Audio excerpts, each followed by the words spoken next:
We're delving into our news review topics.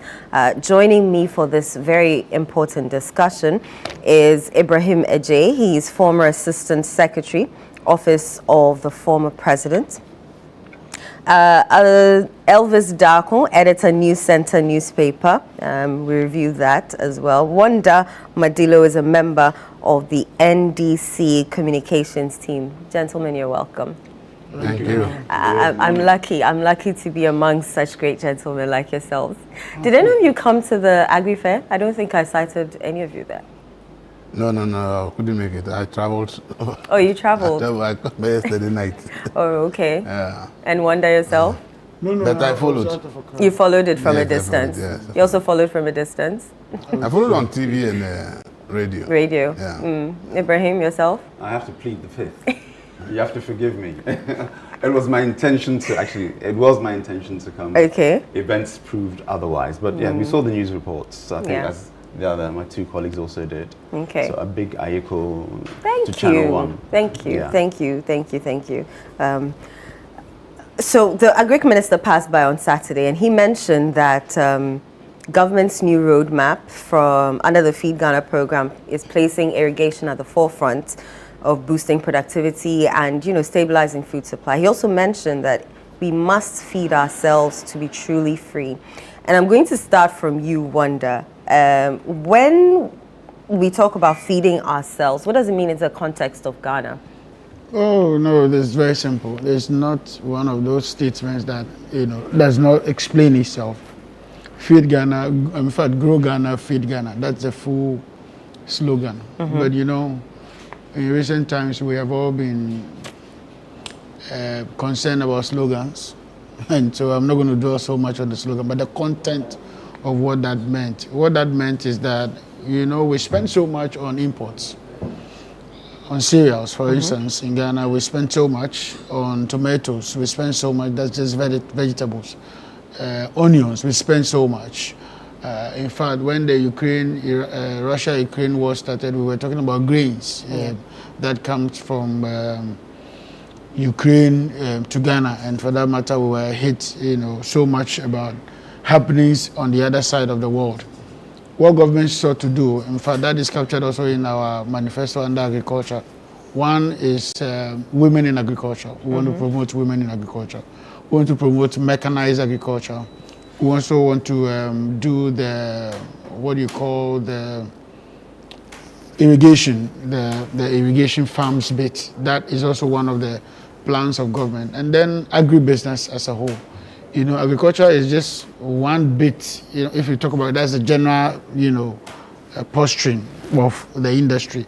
But in that agriculture is what we call agribusiness, which will be the full chain of production. So there's a farmer who plants the tomatoes. There's another who picks it from that place, which is the transport system to the factories. And then if they were going to can it, then they would have had a tin tomatoes or the other. And then there's another that is doing the marketing, and there's another that is doing the distribution. So it's a whole chain of production that needs to be carried out in terms of agriculture. So when the minister said that the Feed Ghana, all he's saying is akin to planting for food and jobs. It's akin to the days of a champion when we said that we should do what? Oh, there was a term at that time. Eat what you grow what we eat. Yeah, eat what you grow what you eat. So it's the same thing. Likely only the commitment, the political commitment that is attached to this commentary is what, for me, I'm very excited about. In any case, a champion left a very good blueprint, if for nothing at all. You can cite him from all the things that happened under his tenure as president, but he remains one of the few presidents that have really ventured into grow what you eat. And so those days you have a lot of people going to farming, backyard farming and all that. And then we managed to support ourselves. Fast forward to the 1983 when we had this famine in Ghana, bushfires in the northern part of Ghana, when we had what you call the Rallies chain and all that. After that, government also went into a very massive approach into agriculture. Suffice to say that now we don't see a lot of those, but that is what took us out of the farming in those days. In fact, it was the basis for which Rallies was awarded given an award, about $50,000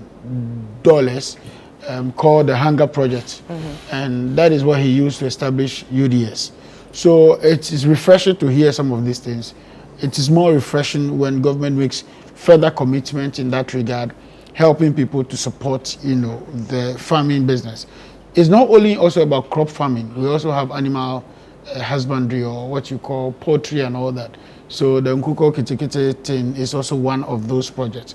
And I'm told that they have just launched it and it's about to start. If all these things are done and done properly, without all the lacuna of corruption or the lacuna of misplaced priorities or the lacuna of people not being fully briefed about it or engaged in it or properly ready for it, then we lose it. So I will be happy if government would stick to this, because largely in all the 300 and something items in the inflation basket, you will observe the agriculture items in those baskets are more. It's about 40-45% of the entire things in the basket. So once you can take care of agriculture, where people are planting locally, we're producing locally, we don't have to import onions from neighboring countries, we don't have to import tomatoes from neighboring countries, watermelon from neighboring countries, and all the vegetables and all that. If we can do that on our own and we can feed ourselves, at least we can spare ourselves the pressure on the dollar, searching for dollar to do imports and all that. In fact, it's more expensive when you even bring in some of these things, because you have to keep them under some temperatures that are, from the producers. Imagine taking this across the ocean over several hours of flights and all that. Yeah. So indeed, there's a concern we have to rise up to the occasion. Yeah. Ibrahim, let me come to you. The NPP had a similar policy as the Feed Ghana. How can us feeding ourselves, contribute to our national food security? Sure. But let me start by saying good morning to Wanda. Good to be on the program with him, of course, Elvis, and our viewers, and yourself, Anna. Thank you. A nice addition. Yes, the NPP, we had several policies to secure self-sufficiency, improve agribusiness, and increase agriculture's input within our GDP. We had planting for food and jobs. There were two iterations, phase 1 and phase 2. Yeah. And then you had rearing for food and jobs. Then also we had aquaculture as well for food and jobs. So both within the normal agriculture areas, cereals and crops. Then you had animal husbandry, goats, sheeps. And then, of course, you had the aquaculture as well. So we were looking at all the key components of agriculture, or the food production and distribution area, and how to, through policy, investment, and incentives, to really bring about as much produce from Ghana to make us less reliant on imports from specifically Burkina Faso for its tomatoes and onions. And that's what the MPP did. We recognize that agriculture for some time had failed. When I say failed, in terms of production. In 2015 thereabouts, agriculture in fact declined 3.2% year upon year. So we had to change the narrative and make farming attractive. And that's what these policies were designed to do. By making sure that, for example, taking out the risks from investment. You say to the farmers, let's grow our food, but there's money and investment linked to it. What happens if there's issues of pesticides and what have you, the lack of. So we wanted to make sure that in that whole construct of rearing for food and jobs, planting for food and jobs, all the component inputs, if you want to help somebody, help them comprehensively. So there were subsidies on fertilizers, which is a key part. Of course, human beings as we are, some people then took advantage of that and started stealing the fertilizers and taking it or rebagging it to Burkina Faso and Togo and other areas. That's a different conversation. Yeah. But I want to answer your question as to what the NPP did. We looked at making sure that pesticides, you can grow food, but again, nature is nature.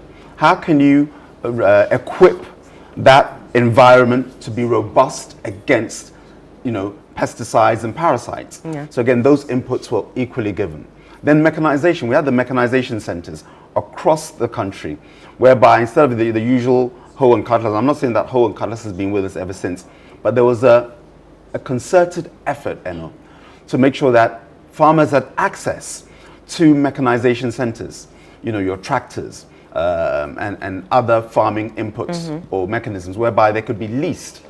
If you didn't have the money, at least you could lease those mechanical inputs to make sure that now you can plow, acres of land in a fraction of the time, And so these were some of the things that are all embedded or infused within the planting for food and jobs, the rearing for food and jobs, which is the animal husbandry, the goats, the cattle, the chicken, and what have you. And then again, aquaculture. Rearing, but producing fish within an urban setting and not necessarily having to be river fed in order to produce that. So these were the inputs we did. And I think that administration upon administration, our goal as Ghana has been to make sure that we put agriculture first. We are generally an agrarian economy. Yeah. Yes, we found oil in 2008, 2007, 2008, but agriculture is our mainstay. Presently, in 2024, it constituted 20% of our GDP. Right. That's 1/5. Right. It used to be a lot more, which is good. That it's reduced in other areas of the economy are also services, oil, gold, industry, manufacturing are also improving their share of our GDP. But agriculture is the mainstay. Employs, if I get the numbers wrong, I'm sure people will quickly search on the internet and correct me. But I mean, you're looking at a good 60% of the workforce. I'm hoping to be corrected. When you have a large amount of your workforce, over 50%, let me put that clarification in that sector, you have to make sure that you extract as much efficiency out of it. Whereby, and I think Wanda was alluding to it, when there's agribusiness, and it's been started before, administration upon administration, we really need to see how we can elevate farming to a point that it's such a key pillar of the economy throughout the value chain. Right. From growing to packaging to producing to processing, so that everything you want is here. What I would also want for us to do is to look at the dairy industry. I mean, the figures are there. I may be incorrect, but if you're... I don't think we've really tapped into the dairy industry. We have not. And it's something that I've mentioned on so many other platforms before. Do you know what we use generally milk for in this country? When I say milk, I'm talking processed milk. Wagashi. Oh, is it? Okay. You know wagashi? Yes, I know wagashi. It's the cheese that is fried. Yeah. Yeah. Now, when you go across the country, you find that we're importing our cheeses, the fan milks that we have, or the fan ice that we have, then our Carnation, our Ideal Milk. I'm not giving anybody brand prominence. I'm sure they'll pay you advertisers later. But you see that we consume a lot of dairy products. But what is our input in manufacturing? Again, I wish I'd done additional research on this part for the program. Yeah. Africa alone, close to $600 million of importation of dairy products. Right. Importation, I'm hoping I'm wrong. I know it's a little higher than that. If we could actually produce that, and we don't, we have the cattle, we have the herds to actually tap into that aspect of animal husbandry. Okay. But now it's just the meat that we are consuming. Right. Even the hide, which some time ago we were used for leather. Yeah. The whole leather industry is a multi-billion-dollar industry. What do we use leather for, or the hide in this country? Emma? We chew it. We chew it, willy. And there's no nutritional benefit whatsoever. It's like the keratin in your nail. Right. Chew keratin, chew your nail, see if there's any nutrition. There's nothing. Right. So again, it's about connecting the dots, whereby government can help. It doesn't have to be government centered, but it can be government driven to say that, look, instead of us using car tires, old car tires to burn the hide, am I right? Yeah. For the willy that we now consume, which is carcinogenic, because the fumes within those petroleum, products, car tires, it enters the skin of the cow. It's porous, and it will maintain some of it. Then we go and chew it, and then you get cancer. You say, "Oh, where for this?" So I'll land on this point. Okay. So I think a dairy industry is something that we can also productively put our concentration on and see how best we can also add value to that whole revenue stream. All right. Elvis, let me bring you in here and let's talk about local production versus imports. So how can we balance our local food production with imported goods so that we are ensuring that we have a diverse and sustainable food supply? It seems we import a lot of food. I mean, onions, tomatoes, poultry, fish. How can we scale up on our food production locally so that we can, bring our exports of food into Ghana lower? As a country, see, everything that's needed to produce food is in this country. The land is good for production. The weather is good for us. And every factor we need if we want to produce food is here. It's therefore sad that we in this country have to import things from Sahelian countries where it hardly rains, but then we are importing things from there. So clearly you realize that it's not that we don't know the problems, we don't know what to do, but it's about strategic government policy to say if we can feed ourselves, a lot of challenges of society will reduce. See, when there's a problem, we hear people crying about economic crisis. The number one reason why we cry more is the cost of food. Yeah. Because food alone takes about 60% of your entire earnings every month. So when food becomes expensive, it's a major problem. And you have to eat every day. But if your attire becomes expensive, it's not much of an issue. You can wear this for the next 3 years. You are not bothered whether the price has gone up or not. But you can't wake up in 3 days and say, for 3 days I'm not eating. You definitely feel the pinch of not eating. Yeah. So making sure there's food and it's available at affordable price is very important. In Ghana, our food import bill, as at last year, is about $3 billion. Food products that we import into this country, it's about $3 billion just for food. That $3 billion is what we have gone to the IMF for 3 years. That they are giving it to us in pieces for 3 years. The money we are using to import just food products into this country is what we went to beg the IMF for.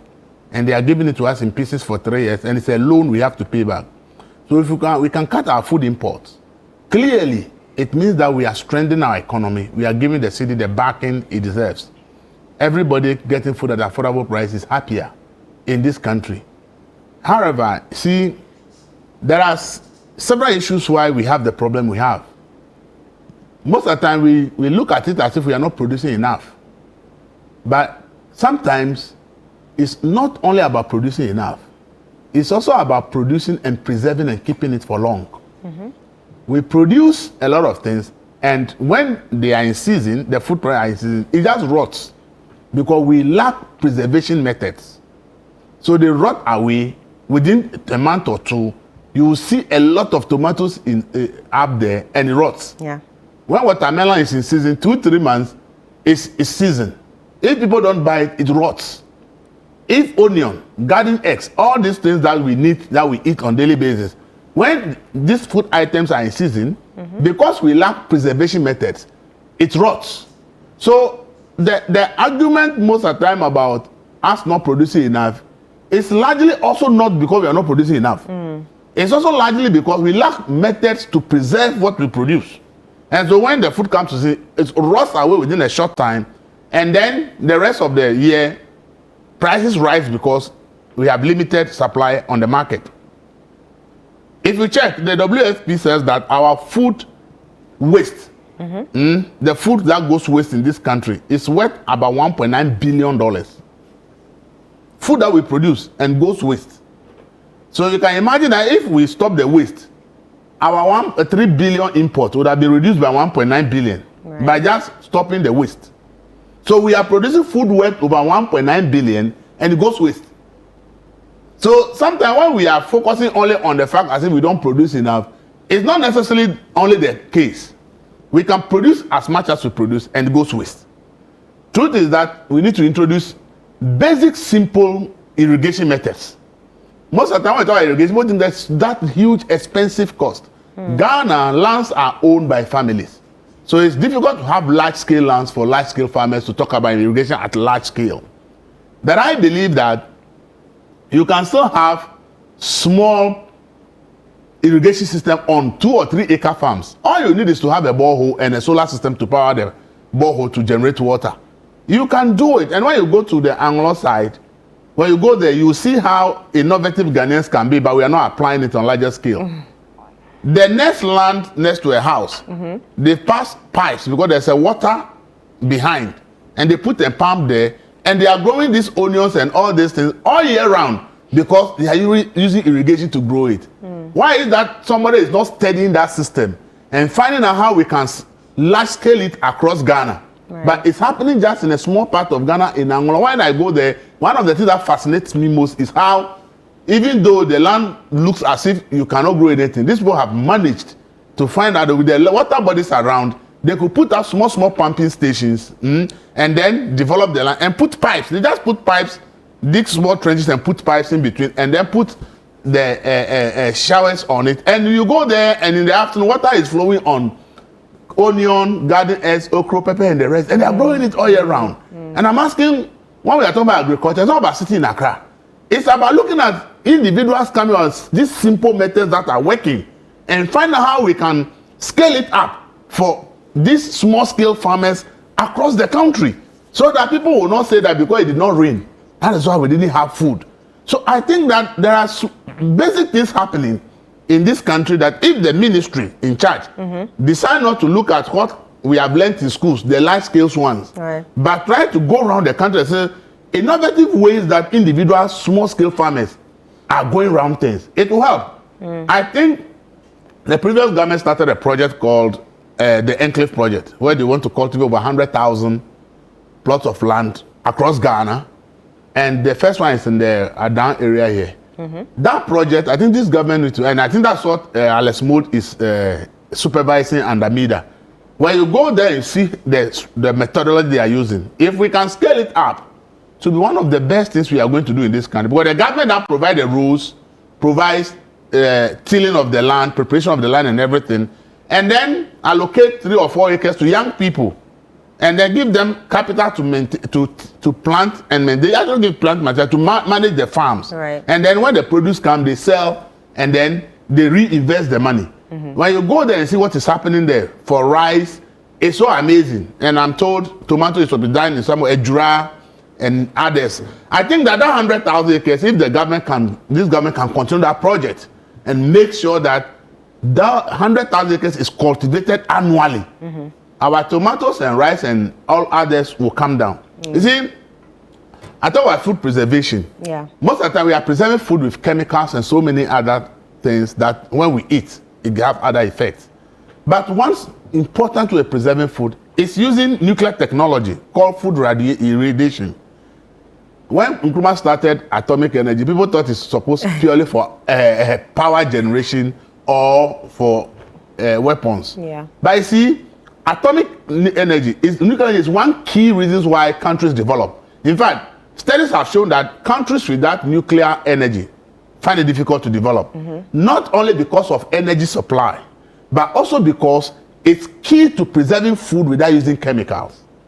And when you look at what this can do to our okra, our garden eggs, all the tomato, the watermelon, and the things that go bad during seasons, if we have been able to develop this food irrigation technology through nuclear, and we are applying it to preserve the things we produce, like the 1.9 billion that we are losing to food waste, we would have been saving it. And food prices will not be as they are, because once there's enough supply, obviously prices will go down.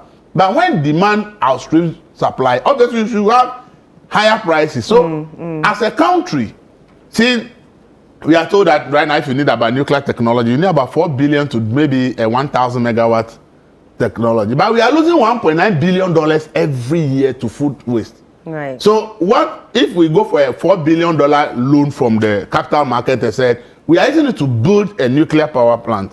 It's not only a power plant. While it is selling power, we have also developed technologies out of it to preserve our food. So that okra that you see can be there for 1 year and nothing will happen to it. And when you eat it, there's no effect because it is not preserved by chemical, but you are using irrigation to preserve it. Okay. And I think that these are some of the things. I always say that when we go to the capital market to borrow, most of them want to come and pay our maturity. But I am of the view that if we can strategically decide that nuclear technology, we realize that these are the benefits of it, okay? And therefore we want to harness it. So we are going for a $4 billion loan from the capital market. All we are doing is 4 or 5 years, a nuclear plant is ready, generating 1,000 megawatts of electricity.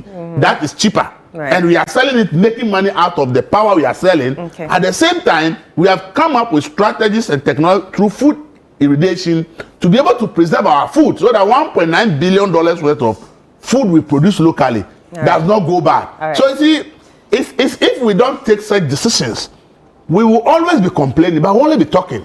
Look, today Chinese are rearing tilapia in the Volta Lake. I decided to read about what are the benefits of the Volta Lake apart from electricity. And what I found was that one of the key reasons Nkrumah sees the dam as critical, not for only power, is that the fish production, that the fish that the river will generate will actually help Ghana's protein needs. Okay. But how did we utilize the river properly for fish? We just harvested the natural fish out of it. And now Chinese have come with technology. They are on the Volta River rearing tilapia and selling it to us. So the commercial value that Volta River is supposed to give us in terms of protein needs, now it is foreigners who are harvesting it and making money. The Ghanaians sat down because the vision of Nkrumah that aside energy from the Volta Lake, the lake should be a key provider of our protein. We didn't look at it beyond that. And then after Nkrumah, we didn't look at if the fish naturally are not enough. Can we find ways of adding more fish and running in the Volta River? No. But foreigners are doing it to make money. So we need to look at everything critically. Let me ask one final question before we move to our next topic. How can government policies, I mean, judging from what we saw at the AgriFair, there's so much food that goes to waste because of one issue or the other, cutting food, they don't have direct access to the market. How can government, support the local farmers so that they'll be able to scale up and, all these gaps and stop holes will be cut off? Wisdom. So preservation is one key area of agriculture. Look, people say that we're importing onions and all that from Burkina. Majority of the reason why we even import is not because we need it. I mean, because they bring it here and take it to Togo as well. But when you produce food, there are timelines. It's a perishable good. There are timelines. So before you even produce, sometimes you find the market. That's why in some countries, when you want to invest in agriculture and it's on a large scale, there's an off-taker. Am I going to produce and just leave it the way it is, or we have to go through the food chain? So you have the food chain. Same thing is what Commander Sugar Factory suffered. You produce the sugar cane, but it has to go to the next level. The next level is for it to go to the factory to either produce alcohol or to produce sugar. So indeed, one of the support system government can give to some of these things is the next level, which is the capacity to turn them into something that is preservable, like tomatoes. We should be able to have factories that can tomatoes. Like the tilapia we produce in this country, I'm asking myself why we cannot can tilapia the way they do for, what's the name? Sardines. Sardine and all the other. I'm thinking one day we need to get there, because very soon you're going to have so many people producing tilapia and then it's also getting rotten again or stay in the freezers for long. That's the problem we have had. We've always paid attention, let's produce, but what's the next level? Until blue skies came to this country, we all thought that mango has a season and at the end of the day it's over. Do you know that till today, blue skies has been importing some of these fruits in order to produce for us? So even the local market cannot supply, producing all year round. Support the production. So we need a food chain. That's where government comes in. for me as an individual, I can go into rice farming tomorrow, but after that, what else? Yeah. How am I secure that what I produce will be consumed? And there are also bottlenecks about export. Export to where? What are the countries that need it? Can government harmonize all that and export it for all of us? Do I have to go through the struggle of exporting myself? Can we have a buyer entity like what you have with Cocoa Board or now with Gold Board, similarly, where you can have an authority that buys all the stuff? I remember under President Mills, that was one of the agenda for the National Buffer Stock Company, where the Buffer Stock Company buys the product off from the market and then preserve them and release them in lean seasons in the same vein to export. So we need some of these things. These are the interventions, radical interventions government must make. You remember those days when we were young, we used to hear about this place. They used to buy food stuff on the CMB road. What's the name? They used to buy, what's the name? Am I too young to make reference to this? Yeah. So, they used to buy foodstuffs. They call it. There's a name. Supply something. There's a name. Under improvement, they used to buy. Food Supply Company. Yes, they used to buy foodstuff, and that was the business, and that sustains the year-round supply in the market. You see, the volatility with prices is what affects all our inflation. Yeah. If government can have a system where year-round, the way tomatoes is right now, or whatever the price are, it can be kept at that level year-round, you wouldn't have these problems. But every time, sometimes tomatoes, a whole carton of tomatoes is sold for 400 Ghana cedis in the same year, and another month is sold for 1,500. I think government should be regulating prices as well. Then No, it's not about regulation. Prices. If you make it available, the market will respond. No, do you know why buffer stock was set up?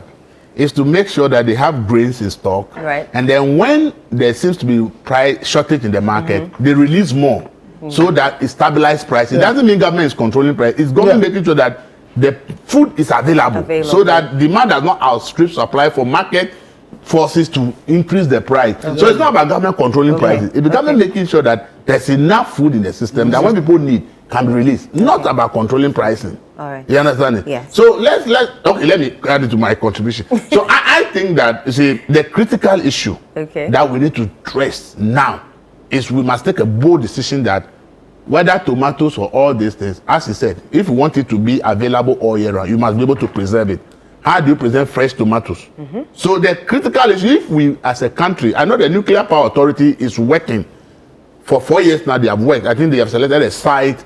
Now government decided that say America and Russia or something should build a plant in Ghana. Now it's all about how we can fast track that process. If in the next 4 or 5 years we can have a nuclear power plant in Ghana that is generating electricity. At the same time, for me, aside the key is how to use it to preserve food that we produce. That is key, because see, our taste for this food is what we are used to. That is what we eat. And then government, you see, one thing we are not doing, and I've always said it, is that, see, we need to look out for small scale businesses that clearly show that they have a plan and they are making progress. And the government gives them the support, the money, the finance, everything. Today, people, do you know people are exporting kinky abroad through this country? Do you know that? Yes. The point is, those who are doing the export, can government put them together? Kinky is a staple food. We can make kinky a global food. If kinky is being exported by individuals, can you put them together, ask them, what do you need to export kinky out of Ghana in large quantities? So that kinky becomes a brand abroad. People are exporting fried fish. Right. They fry the fish and then they package it and they export it. If we can export fried fish, individuals, why can't government just say those who are into fried fish and not even fried fish, even bush meat and the rest, people are exporting it. They're exporting it. If there's a market out there because the African community out there is big and they are in need of it, can government say these people, let's find the rightful people, support them and let them do this thing? Because see, it's not only about you feeding yourself, but when the commodity also become one that other nationals are interested in, it becomes motivation for your farmers to produce more. When we are complaining about rice import, the only reason we are complaining is that we are using our money to support somebody's economy where the rice is produced. So if we can also be producers of certain things that the world will need, and we can then create that market for our people to produce more, it becomes an economic advantage and a competitive advantage to us. Right. So you see, the ecosystem, a lot of people are left on their own to do a lot of things. And I think that if we put partisanship aside. One thing is that when governments are empowered, they say they are supporting entrepreneurs. Most of the money goes to party people. But if we can put that aside and say, look, this fair that has been organized, government is not there to come and make statements, but government is there to identify innovations that represented there. And the government says, on this date, all these innovations come to a meeting at the ministry. All that you are doing, tell us how you are going about it. What help can government give you to scale it up? Okay? Even within the West African sub-region, the amount of money we can make by just export, because see, as our neighboring countries here, the Sahelian countries, food production is not that as viable as is in Ghana. If we identify innovations here and government can help them scale up, you don't even need to go beyond the borders of West Africa. West Africa is 250 million people. Right. Okay? You don't need to even go beyond West Africa. And you see, we must take this thing very important because we are talking about after. And they say in after, if your people cannot add value, cannot bring up innovation, you lose out in after. It means that you will be buying more from other countries instead of you sending more to other countries. So for a fair like this, government officials coming there, it's not about making statements. No. The question is, as the minister and his entourage came there and they left, how many innovations did they identify at this fair that they believe that if the government supports them, they can scale up? If they had done something like that, I'll say that is no. But if you come to the fair, you see nice things, you talk, oh, Ghana wants to do this, and then you go. And it's not about identifying key innovators that you believe that Ghana can scale up through those individuals for them to become the key producers and exporters of that product out of Ghana. Then that will say people are just making speeches, but we are not really helping ourselves. Okay. That's so for me, I wish the minister would come out and tell us how many innovations. You see, Pakoshito, we all love it. But when it's in season, within 2 months, it vanishes. Yeah. Now you go and buy your cake, you don't even get Pakoshito to pepper to eat it because it's gone. But if there's a nuclear technology, food irradiation, and Pakoshito here can last for 2-3 years and still look fresh, why would the price be going up? Yeah. Wisdom, you wanted to say something briefly? I wonder. I begged my brother to take 1 minute of his time. Something wonderful has happened within this period. And I'm not just giving credit to any political party. When government decided to do the gold board, we're already seeing the benefit of having a control and authority in only one commodity of the state. Many years ago, we had the cocoa board, which was very good to us. Nobody saw that model to be replicated in other areas. For instance, if you had a fish authority and you say, hey, listen, don't go through the struggle of exporting anything. I export for you. Just bring it, I'll buy it off you. So henceforth, nobody exports on your own. You bring them, go and fish, bring them. I as government, fish authority, I'm going to buy off that from you, and I will do the onward export. Okay. Can you imagine how much revenue is coming to the state in terms of our reserve, foreign reserve? This is where we are. So for instance, cocoa, rice, Ghana rice, the paddy rice and all that we've been talking about, the aveime rice, many of them are there, brown rice and all that. People speak very highly of our rice. Yeah. Can we have an authority in those areas where people just do your farming, I buy off you, and I do the export? Of course, if government is doing export in large quantities, everybody knows that quantity will reduce your overheads. And so it's even difficult for individuals to do the export. But if a government authority is doing it, it's easier. So indeed, we need to find a more lasting solution to some of these things that will eventually help our GDP growth quickly and our reserves. That's all I want to say. Government power can also negotiate freight charges to come down. Let me latch on to something that Wanda just said. Okay. It's important to realize that the idea is good, but it's already in action in a hybrid way, and I'll explain. We have the Ghana Commodities Exchange. If you recall, what the MPP did was one district, one warehouse. This is a 20,000 metric ton facility. Okay, and now what the warehousing did was give farmers storage facilities that Elvis was alluding to. Now, when you have the Planting for Export and Rural Development, PERD, under the MPP, what that did was, again, it gave through the Ghana Commodity Exchange, for those who are Googling, it's GCX. And what that did, it found markets for you, helped you to do the export. That's why I said it's a hybrid. I understand where Wanda's coming from. But here, you are in Bomprugu, you are in Teshi, wherever you are, and you are farming, you're in Changle, wherever it is, in Bitim, in northern region, you have access to the warehouse, you produce, you harvest, it can be stored for you, and you're given a warehouse receipt whereby government can say that you have 3,000 tons of cashew. Value is $30,000 given by the Ghana government through the exchange, and that can enable you to purchase or attract a loan, a financial loan, because you know a government has given you confirmation that you have this value of product or commodity stored in the warehouses, which government can then, as one day is saying, export on your behalf. So some of these things are already in place. It's for us to really upscale it. What Elvis was talking about the nuclear irradiation, it's actually gamma irradiation. And with a company that we are presently working on rolling it out in Ghana. What gamma irradiation does, it uses cobalt-60. Okay. After every 12 years, the cobalt-60 is what actually irradiates, and it allows for phytosanitary. It prevents sprouting. You know, why would a yam spoil? Yeah. When it starts sprouting, okay, then the process of regeneration or spoiling happens. What gamma irradiation does, it's linked to nuclear, as he mentioned.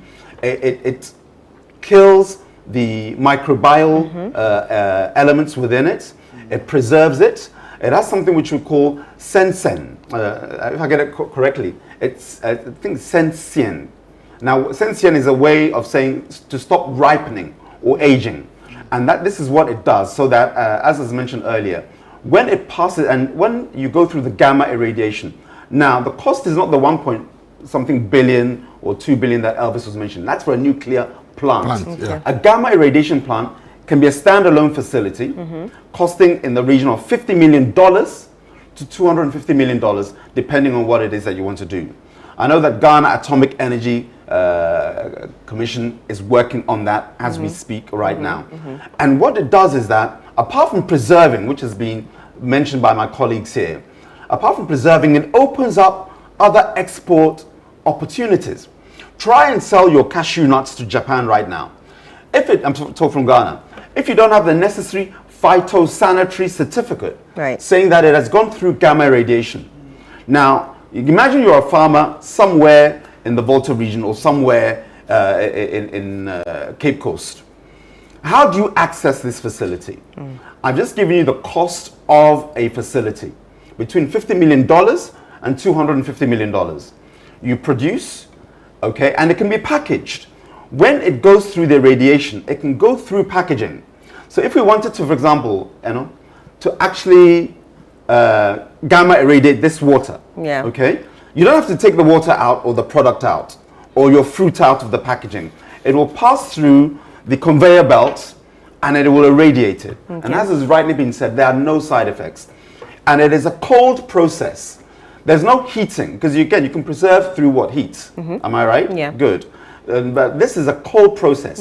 There's no heat exchange. Okay. And so these processes, when government, and as I say, we've started the process already, makes it a policy.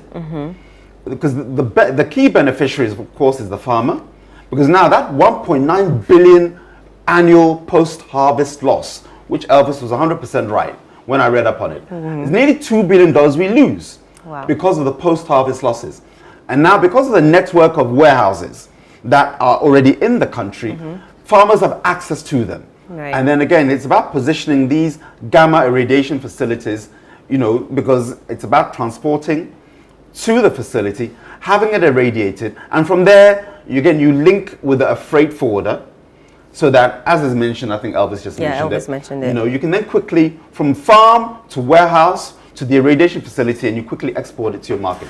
And the GCX, as I mentioned, MPP instituted that. It's linking farmers to markets, and it gives you also, when those of you are Googling, it also enables farmers to know current prices worldwide, and it gives you a link to an array of off-takers.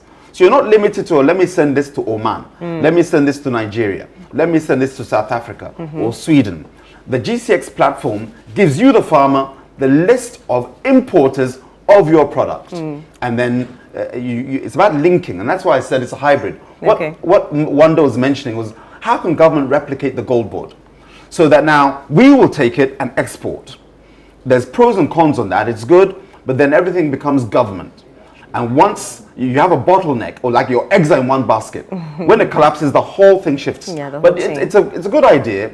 You want that kind of, how can I call it, fluidity. Right. While government is doing a portion, and it is, as we speak now, the the Ghana Commodities Exchange is a hybrid of what one day is saying. Okay. It's taking, storing for you, the farmer, you get a receipt, and at the same time, it can help you export it. You know, so these are the things that government can do to really make sure that agriculture is has a value, so that again we create a value chain. We've started processing cocoa butter. We need to do more. There's a company, a Ghanaian company. When I say Ghanaian, indigenous, Right.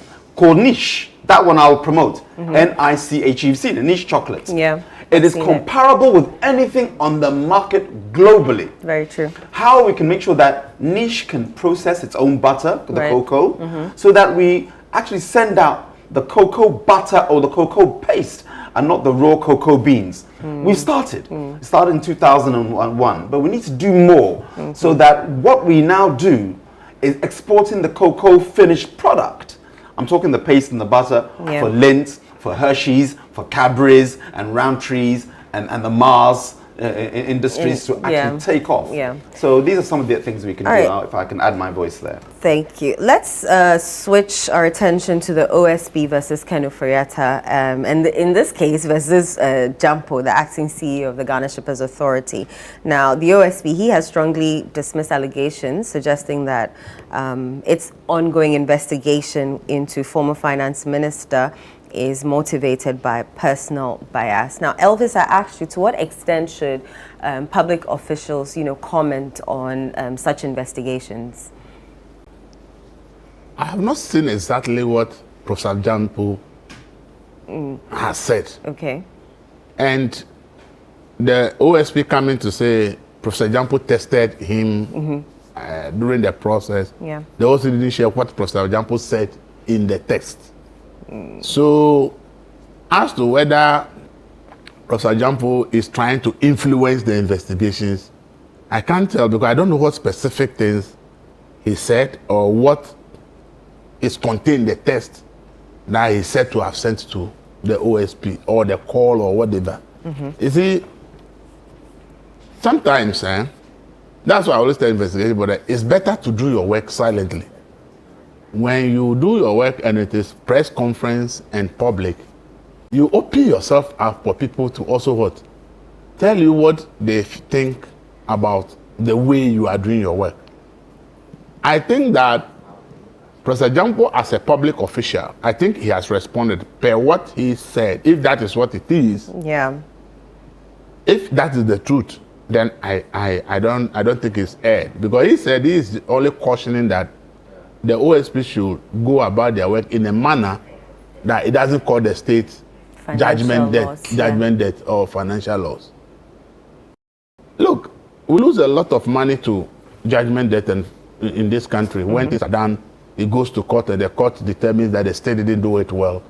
The state ends up using our taxpayers' money to pay for those judgment debts. So if Professor Jampo, as a public official, says that, oh, you can go on with your work, but I think that my advice to you is to ensure that you work in a manner that you don't end up causing the state financial loss. If that is what he said, then I don't think that there's anything wrong with it. If the OSP had come out to say Professor Jampo is telling him not to continue or not to investigate SML, they will say that he's interfering in his work, or he's trying to prevent the OSP from working. But the OSP has not given us that indication. He's not giving us any indication that the Professor Jampo is asking him not to do the investigations. That's all the OSP said. It says he's received a call during the time they were doing the raid. But the content of the call, I do not know. So how will I be able to say that Professor Jampo is trying to actually influence the work the OSP is doing? So probably now that Professor Jampo has come out to say that he was only cautioning that they do the work in a manner that doesn't cause the state judgment debt. If the OSP think that Professor Jampo is said something contrary or tested him that is contrary to what he said, then it's fair that he lets the public know. But is it appropriate for a public official to exchange, texts over an ongoing investigation with the OSP? But what is wrong with that? The person says, if the person doesn't say stop what you are doing, or don't investigate this person because it's my friend, or I have interest here, so I don't think that I should investigate. If the person says don't investigate the person, it's different. But if the person says that you are doing your work, but I'm just cautioning that do it in a manner that you don't end up causing the state judgment debt. Please, what really is wrong with that? Okay? Right. He said do your work, but do it in a way that you don't cause the state judgment debt.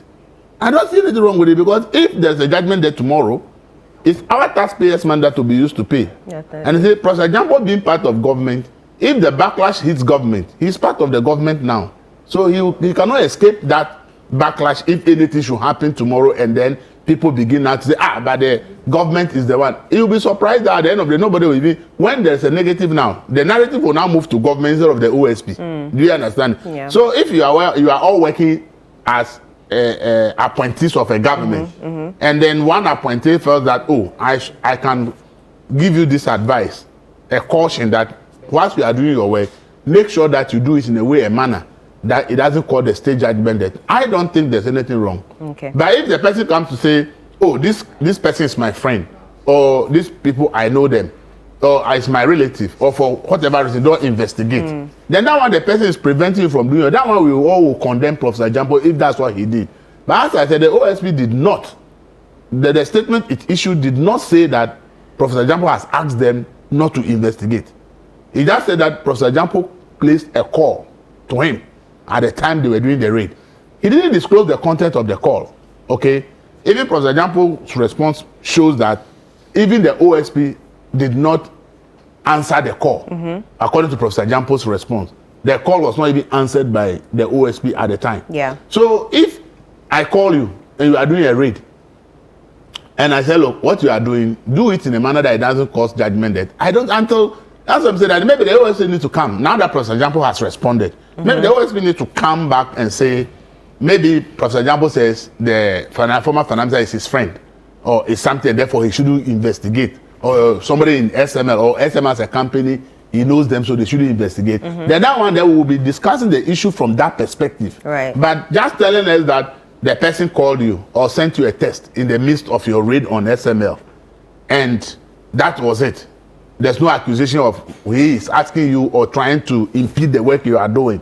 You've not said anything. Like the man now comes back and says, yes, I did call you, and my message I sent to you says that be cautious not to cause the state judgment debt.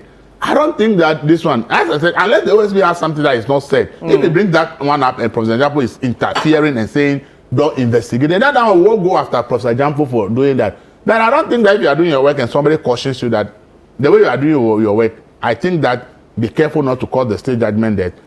It's a problem, because we have sat in this country. We set up a whole commission to investigate judgment debt and write the whole report. Yeah. Even after that, we have still paid so much money in judgment debt. So the way state institutions act sometimes actually end up costing all of us our taxpayers money. So if somebody finds it expedient to say, do your work, do it in a way and manner that you don't cause the state any judgment debt. For me, at this point, if that is what happened, I don't think that Professor Jamo has done anything wrong. Right. Yeah. We'll come back and talk about this some more, but we have to take a break quickly.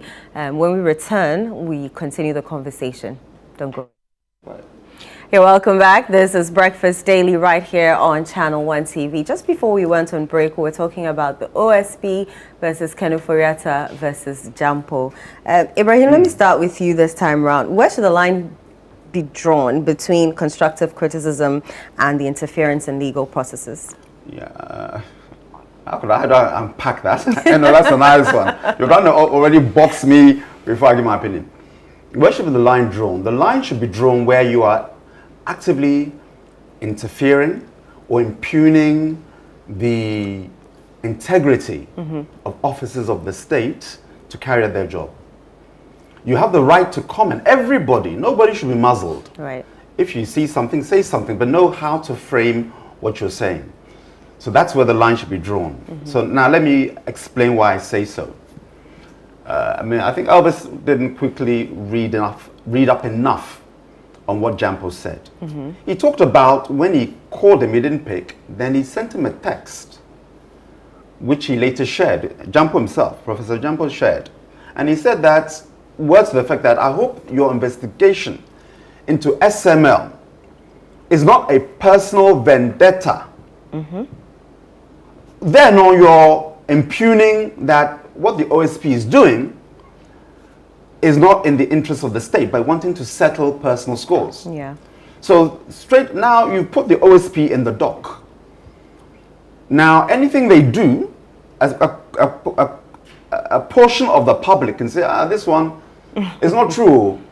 Him, as in Kesi Ajeben and Kenu Frimpong, they are settling scores. So now we get distracted from looking at the merits of the investigation and looking at something that Professor Jampo has now told us to look at.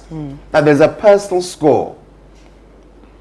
Because you can say that I'm hoping that this investigation is done thoroughly so there's no loss to the state. Nobody, I think, would query that kind of comment. But now you've thrown, let's say, a red herring or a different bone into the soup. Now we're wondering, what is Kesi Ajeben and Kenu Frimpong? What's their beef? Is he settling a score?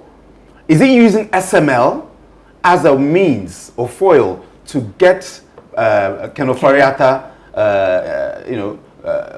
incarcerated? When I say incarcerated, if the investigations conclude to a point where he's found guilty of corruption, all right, which is the main thing, or using public office for profit, then there are consequences to pay. So now, see how my submission has even left SML and the investigation. Yeah. And I'm going on to the vendetta. The vendetta. Because you don't give us any evidence. You put it out there. And what Professor Jampo did, he then communicated the WhatsApp on his Facebook page. So we could see the communication. So you impugn the integrity of the OSP. Is the OSP above board? Are they beyond reproach? Can we not investigate them? Are they totally clean? I'm not saying that. But when you do that, and you are an officer of the state, and then when you're an officer, you're no longer a University of Ghana academician, giving analysis on TV. When you say something on the state, they can link it all the way back to the top. From a political point of view, no, you can, because it happens. You find somebody saying something, and another party will take what an individual has said, an individual who is a member of government. You are the acting CEO of Ghana Shippers Council. De facto, you are in government. And somebody can say, oh, somebody whispered in his ear. If you want to do the politics, you can stretch it and say, oh, the president told him to say it. Meanwhile, nothing of the sort. You have to understand that you are now no longer within your safe space as an academician at the University of Ghana, but you're an agent of the state, given your position. Right. So what business do you have contacting Kesi Ajeben to give him this caution? Yeah, it's a caution. What's your business? When was the last time you called the IGP to caution him about what he's doing? I'm talking Professor Jampo. Right. It would be so wrong of me to bring up the BBC Africa Eye report on sex for grades. I'm not going there. We see now I've opened it up. People are now Googling Professor Jampo sex for grades. And they should do so. Because you were suspended for 6 months with pay. With pay, Professor Jampo. You see, now you're on the other side. When people want to hit you, we'll hit you. Because on that BBC Africa Eye program, the reporters who were pretending to be students, you were caught on tape.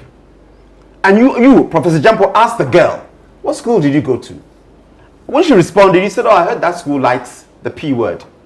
It's a morning show, I don't want to get graphic. But you can Google.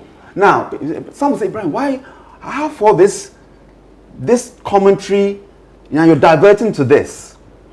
I'm trying to explain to Professor Jampo that be measured in how you conduct your affairs in the public.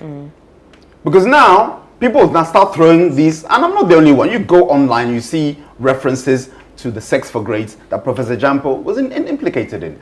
And that was not what was on the table for discussion. You have to be measured. Now, I'm coming back to his issue now. It was wrong, in my opinion, for you to even text Kesi Ajeben. This is my opinion. Okay. It's not a political opinion, my personal opinion.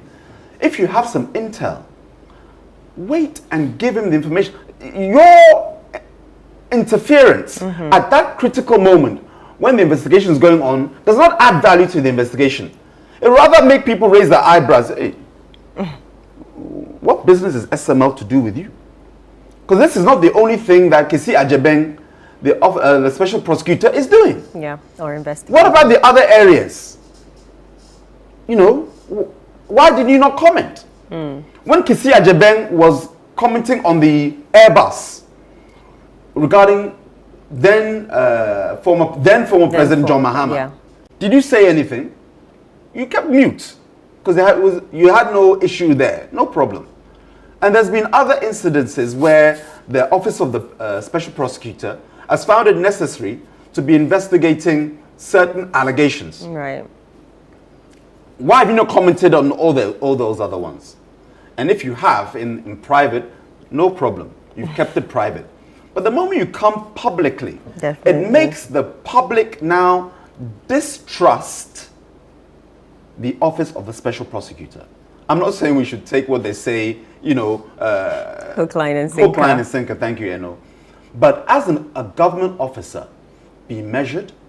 Understand that's not everything you say publicly. I've been in government for 8 years. When did you hear me say something? You just don't. You find that government is a dynamic organism. Right. And sometimes what you see is not what is actually there. What you hear is not what is actually being said. So be patient. I'm talking Professor Jamo. Let the processes work. Then he said, thank God I didn't say anything. If I'd said something, look at how foolish I would look. Allow them to do the work and behind the scenes give commentary. I'll leave my comment there. Wanda? Well, on the 11th of June 2025, 3 News reported that Jamo said, let's have balanced view on GRA SMLD.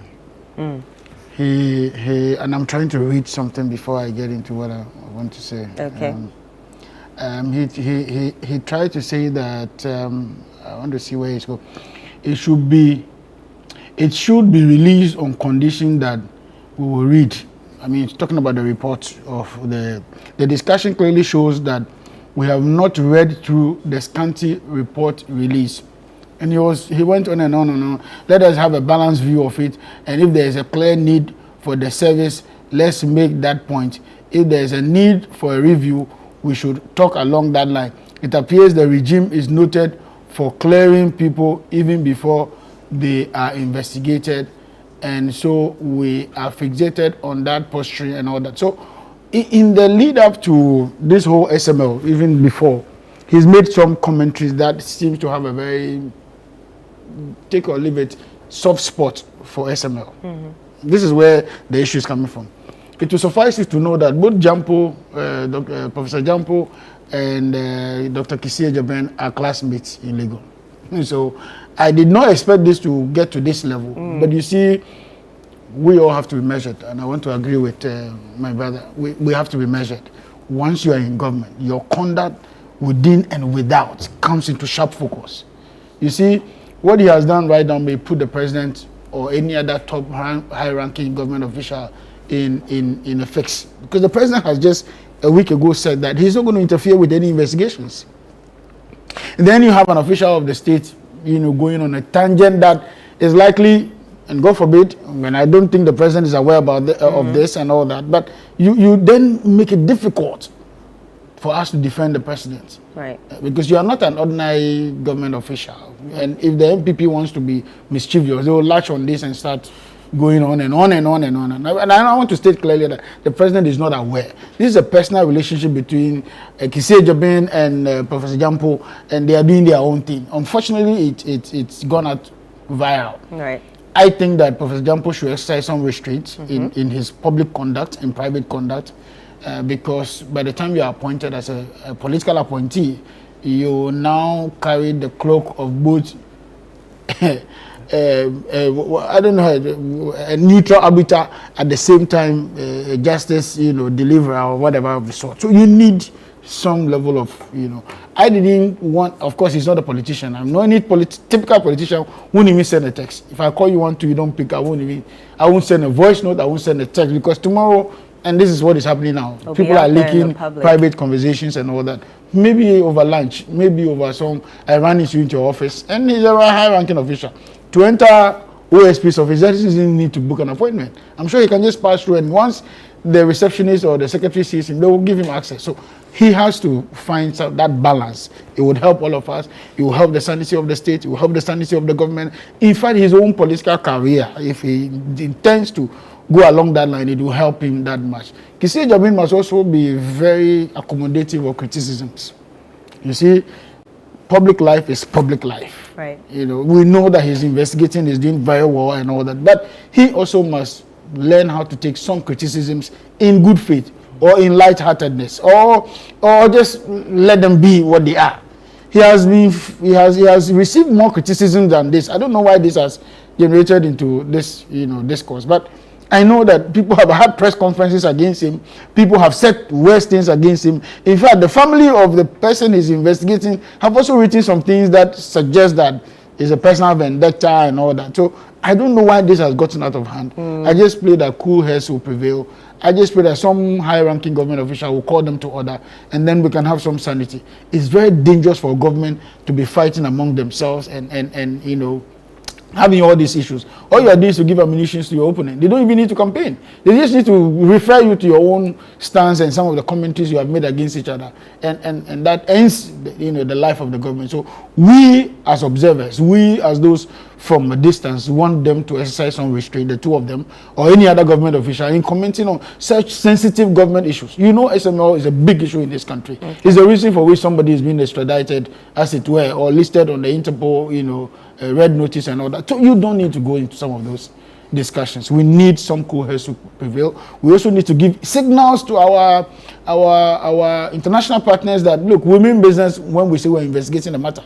It is not for anybody to play around the issue and and all that. And I'm so disappointed that text messages, WhatsApp messages are being leaked and all that. I think it's neither here nor there. Right. Worse things have happened. We survived it. We will survive this one. Jampo should know by now. He survived, many attacks, based on some past event. So he will survive too. OSP has also survived. He will survive too. What's all this? And in politics, sometimes, maybe, just maybe, we have to understand that bad news even sells.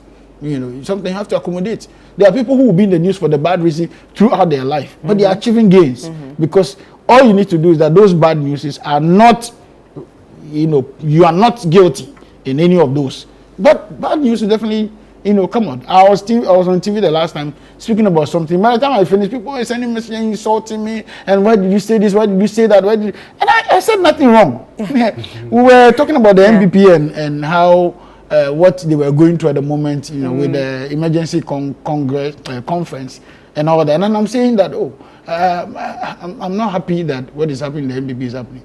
Somebody wants me to believe that the same thing is happening in the NDC. Why are you not talking about the NDC? So you are happy that what is happening in the MPP? We are also, and so you can be twisted for commentary. Right. Is the reason why we have to be guided, we have to be cautious, and we have to treat each other with respect and honor. Right. Let's talk about president. You want to chip in something? We are putting the issues in the wrong context. Really? No, I'm done on the narration of issues. Okay. SML raid happened over 2-3 weeks ago, when the so-called what we are getting to know happened. OSP never commented about it. It was last Saturday that Jampo commented on a TV station and made allegation that, or made a claim that he hopes it's not a personal benefit. All of the OSP is out there. Do you understand my point? So your advice to OSP to be careful of his reactions to criticisms is important, because the person sent you the text whatever you say transpired. Over 3 weeks ago, you didn't tell the public that this is what Jamo has done. Right. The moment Jamo went to say, he hope this is not a personal vendetta, you are out there issuing a statement. You see, we should understand the test Jamo sent to OSP has nothing to do about vendetta. The vendetta was on a TV comment. Okay? It's a television comment. The test is sent to me according to what Jamo published, the test does not include a vendetta. If what I've read is right. The vendetta came out of a TV comment Jamo made over the weekend. Yes. And then the TV comment was made on a Saturday. Sunday, OSP issues a statement. Is it when you are holding public office? It doesn't matter. The president of the land is criticized, insulted any day. So if you are head of a corruption organization, it doesn't mean that you are immune from people's criticisms. The fact that the man said that he hopes, so people cannot express their hope. The man said, I hope this is not a personal vendetta. So it means that people are prevented from expressing their hope if it's about the work of the OSP. You want people not to express their opinion about what you are doing. It's not the way you hold a public office. You are holding public office. So anybody can express any opinion about you. And you should stop this thing that once somebody makes a comment, you want to respond. It's not what is going to convict somebody. Right. If somebody said, I hope it's not a vendetta, go to court. If you secure conviction, you've made your case. It's not you responding to the person in the media space that makes it that you have a case. So the OSP also should understand that it's not immune from public criticisms. So if Jamo had not criticized him on TV, will he let the public know that Jamo sent him a test when he was doing the raid? Are we going to get to know that? Because he had a test over 3 weeks ago. He never told the public that when I was raiding SML, Jamo sent me a test or called me. We were not aware. He didn't say anything about it until Jamo criticized him on TV. Okay, the moment Jamo criticized on TV, a press statement is out. The Jamo is criticizing me, even sent me a message when I was doing the raid. And the Jamo now comes to respond. Do you see what we are doing? If he had not responded to Jamo, if he had not responded to Jamo, will Jamo also come back for another response? Will we be discussing this issue? No. So if he finds it not important to tell the public that when he was raiding SML, Jamo called or sent me a text, why did he now find it important? Because Jamo went on TV and said, I hope it is not a personal vendetta. Why?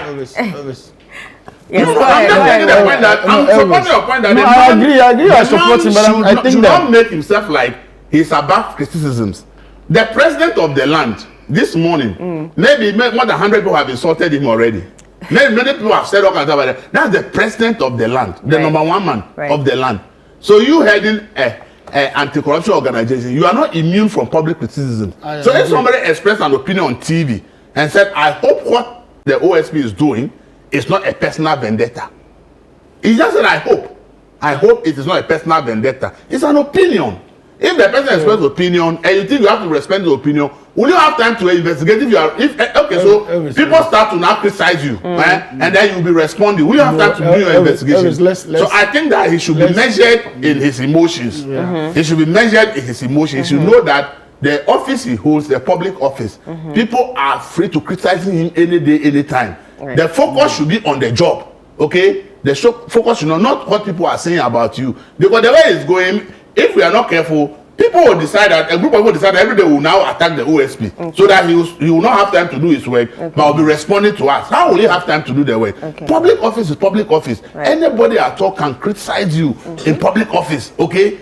You are doing a job for the state. You are working for us, and I can criticize you. So I want to ask the question, why didn't he tell us when the call or test came? That's why but now I want us to know simply because Jamo has gone on TV to say, I hope it's not a personal vendetta. So if Jamo never know that Jamo had contacted him when he was doing the raid. You see, the issue is the mischief we have to kill. Okay. You see, the OSP did not come out when he did it in private. Whatever the content of that is, I don't want to be read. These are friends, I've told you already, these are classmates.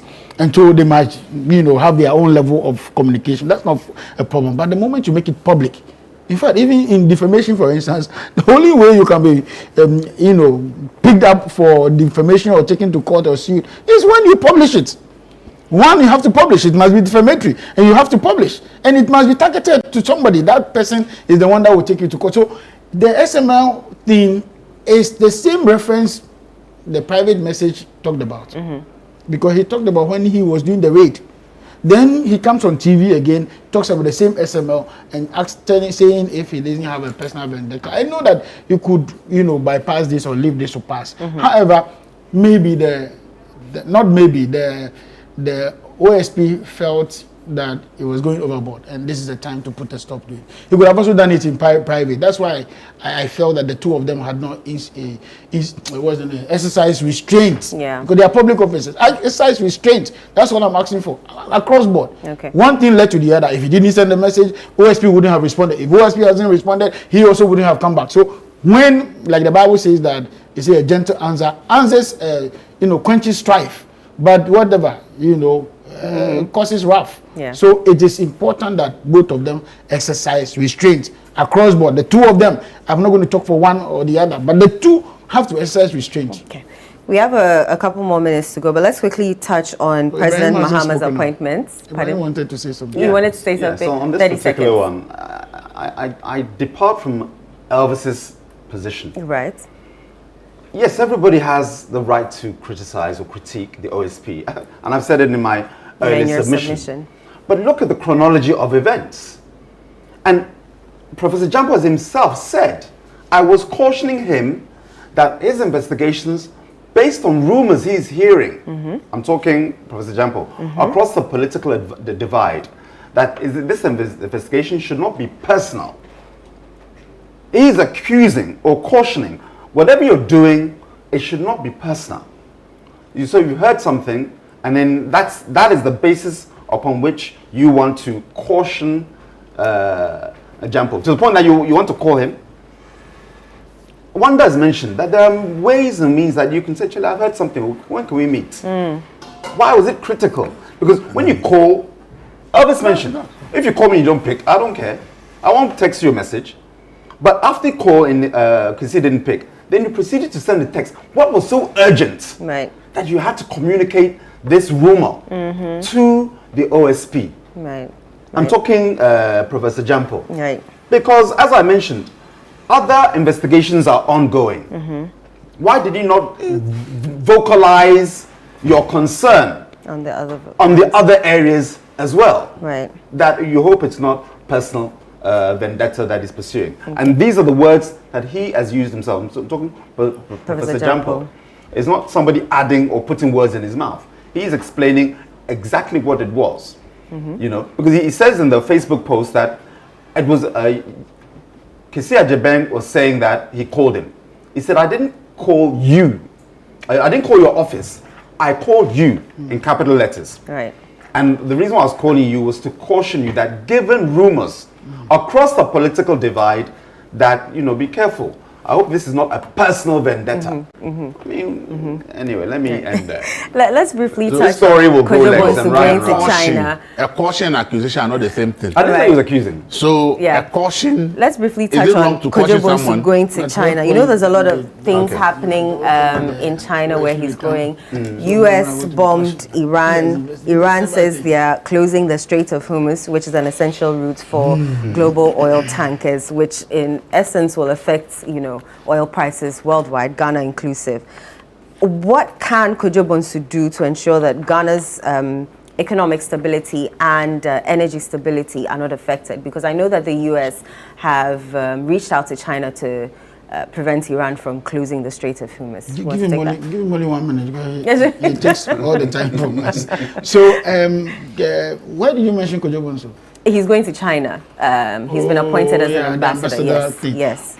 I heard the MPA boss on TV this morning, and he stated clearly that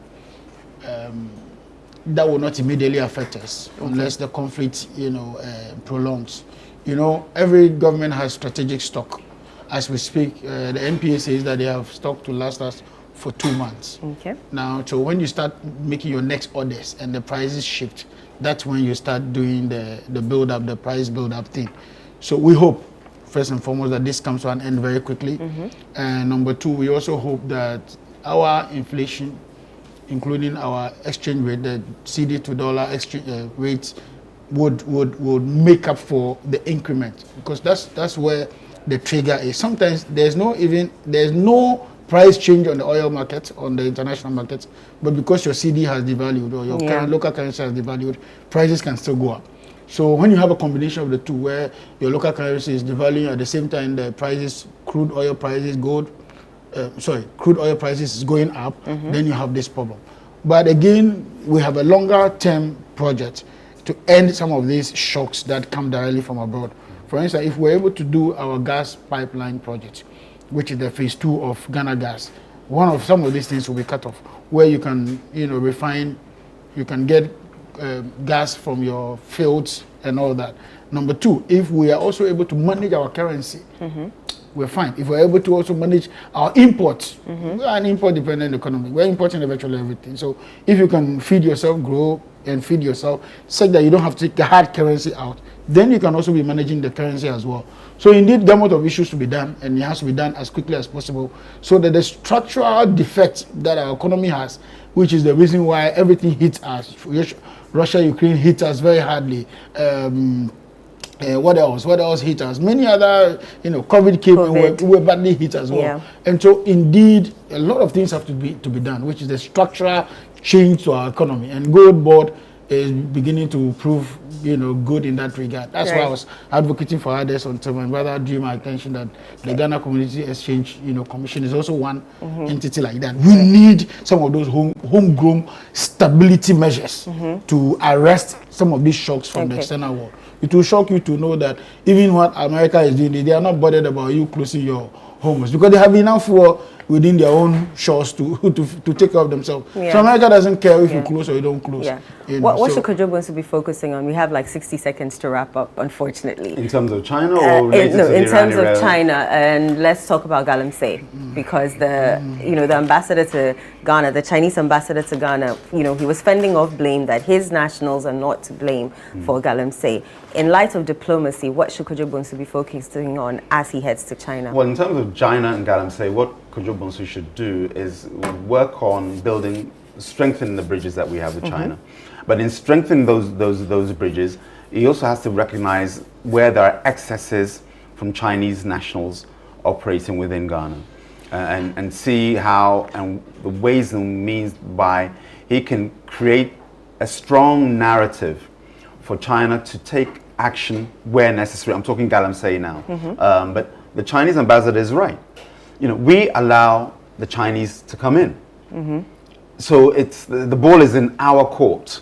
But again, you have to be diplomatic, you have to be constructive, measured in how we deal with China, a superpower whose nationals flout the laws that we allow them to here. So it's a fine line, but diplomacy should pay dividends.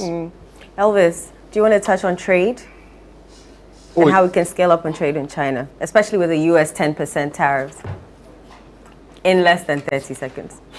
The Hormuz Straits it's about a fifth of the world's oil passes through that place every day. That's about 20 million barrels. Iran itself produces about 3 million barrels a day and export 2 million. So anything that should happen to that strait means that you are losing a fifth of the oil production, which means that there will be demand and supply issues. So prices of crude oil will skyrocket. When that happens, everybody in the world will suffer. Right. Western countries may even go into recession because they just are trying to escape recession. But in the event of oil prices skyrocketing, obviously there will be a problem for them. Right. Trade is everything. I always say that when you look at the economy, we are talking about figures and all that. The bottom line, all those figures are coming from trade. So an economy is largely what you do in trade. So trade is very important. That's why when we appoint diplomats, I always ask ourselves, what do we think we appoint them for? Most of the time, we just think that they should go there, sit there, and have fun. But the problem is, U.S. diplomacy in Ghana is about 70% trade and 30% security. Canada, those who understand what it is, when there's a change of president, you see all of them, they are key personalities coming to your country. What they do is to come and secure more business opportunities for their companies operating in your country. So that's a similar thing that Kojo should be doing. But the question is, all along our diplomacy lines, what have we been able to assist our economic rights, people, businesses from Ghana to move to operate in those countries? Have we been able to achieve that? We have to take a second look at how we deal with our diplomatic missions. Because for me, as I said, if the U.S. Embassy is going to facilitate those who are exporting chicken to America, it's a more viable thing than going to meet some diplomatic somewhere and drink tea and wine. 10% because extra. For me, it's helping the local business find opportunity in those countries and make money from there. Is why they are there in the first place. Okay. So I believe that China, for instance, the way the world is going, right now China is our number one trading partner. All right. So Elvis, if you go there as an ambassador, there's a lot of work to be done. Thank you very much. Elvis Wonder Ibrahim, I'm grateful that you joined me this morning. That's our segment for you. The morning show continues right after this. Don't go away.